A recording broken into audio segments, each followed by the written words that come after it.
நம்ம ஊர்ல நீங்க சின்ன பிள்ளையா இருக்கும்போது எத்தனை வீடு இருந்துச்சு? 25 வீடு தான் இருந்துச்சு. 25 வீடு இருந்துச்சு. எத்தனை பேர் பணம் ஏறினாங்க? 70 பேரு தாண்டி ஏறினாங்க. 70 பேர்ட்ட ஏறி இருக்காங்க. 70 பேர் ஏறினாங்க. சரி சரி. இப்ப எத்தனை வீடு இருக்கு நம்ம ஊர்ல? இப்ப 150 வீடு இருக்கு. 150 வீடு. இப்ப எத்தனை பேர் பணம் ஏறுதாங்க? 20 பேர் ஏறினாங்க. 20 23 பேர் ஏறுவாங்க. அவ்வளவுதான் பணம் ஏறுதாங்க.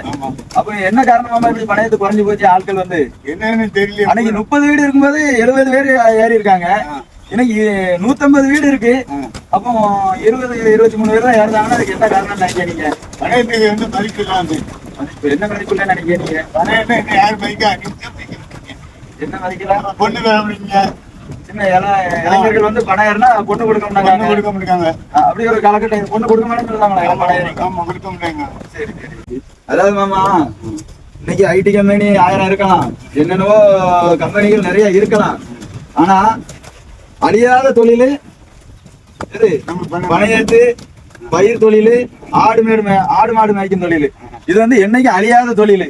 இன்னும் காலம் இதை போற்றக்கூடிய நாள் ரொம்ப தூரத்துல இல்ல, பக்கத்துல வந்துட்டு. பனையேரிக்கும் சரி, ஆடு மாடு மேய்க்கவங்களுக்கும் சரி, பயிர் தொழில் செய்யக்கூடிய விவசாயிகளுக்கும் சரி, அவங்க எல்லாம் போற்றக்கூடிய காலம் மிக அருகில வந்துட்டு.